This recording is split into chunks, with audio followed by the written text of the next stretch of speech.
హైదరాబాద్లో ఐటీ కారిడోర్లో ఇప్పుడు ఒక విచిత్రమైన పరిస్థితి నెలకొంది.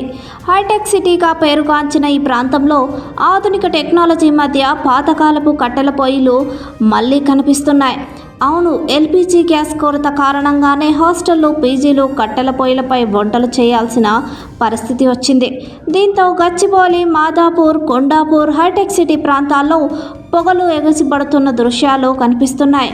ప్రస్తుతం ఈ ప్రాంతంలో వేలాది మంది విద్యార్థులు, ఐటీ ఉద్యోగులు పీజీలు మరియు హాస్టల్లో ఉంటున్నారు. రోజుకు వందల మందికి వంటలు చేసే ఈ హాస్టళ్లకు గ్యాస్ సిలిండర్లు సమయానికి అందడం లేదని, దీనివల్లే కట్టెల పొయ్యి ఉపయోగిస్తున్నామని నిర్వాహకులు చెబుతున్నారు. అయితే ఈ పరిస్థితి వల్ల సమస్యలు కూడా తలెత్తుతున్నాయి. కట్టెల పొయ్యిల వల్ల వచ్చే పొగతో హాస్టళ్లలో ఉండే విద్యార్థులు, ఉద్యోగులు ఇబ్బందులు పడుతున్నారు. కొన్ని చోట్ల అయితే పొగతో కళ్ళల్లో మంట, శ్వాస సమస్యలు కూడా వస్తున్నాయని చెప్పారు. హైటెక్ సిటీ లాంటి ఆధునిక ప్రాంతంలో ఇలా కట్టెల పొయ్యిలపై వంటలు జరుగుతుండడం చూసి చాలామంది ఆశ్చర్యపోతున్నారు. సోషల్ మీడియాలో ఈ విషయం తెగ వైరల్ అవుతోంది. ఒకవైపు టెక్నాలజీ, సాఫ్ట్వేర్లు, మల్టీనేషనల్ కంపెనీల్లో ఉన్న ఈ ప్రాంతం, మరోవైపు కట్టెల పొయ్యిలపై వంటలు.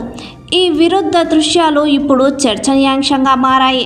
హాస్టల్ నిర్వాహకులు మాత్రం ఒకటే చెబుతున్నారు: గ్యాస్ సిలిండర్లు సమయానికి వస్తే మాకు కట్టెలతో వంట చేయాల్సిన అవసరం ఉండదని అంటున్నారు. ఇక విద్యార్థులు, ఉద్యోగులు కూడా అధికారులు ఈ సమస్యపై వెంటనే స్పందించాలని, గ్యాస్ సరఫరా సక్రమంగా జరిగేలా చర్యలు తీసుకోవాలని డిమాండ్ చేస్తున్నారు. హైదరాబాద్ లాంటి మెట్రో నగరంలో గ్యాస్ కొరతతో ఇలా కట్టెల పొయ్యిలపై వంటలు చేయవలసిన పరిస్థితి రావడం ఇప్పుడు పెద్ద చర్చగానే మారింది. ఈ సమస్యకు త్వరలో పరిష్కారం దొరుకుతుందా, లేదా మరికొన్ని రోజులు ఇదే పరిస్థితి ఉంటుందా అనే ప్రశ్నలు ఇప్పుడు ఐటీ కారిడార్లో ఉన్న వేలాది మంది విద్యార్థులు, ఉద్యోగుల్లో వినిపిస్తున్నాయి.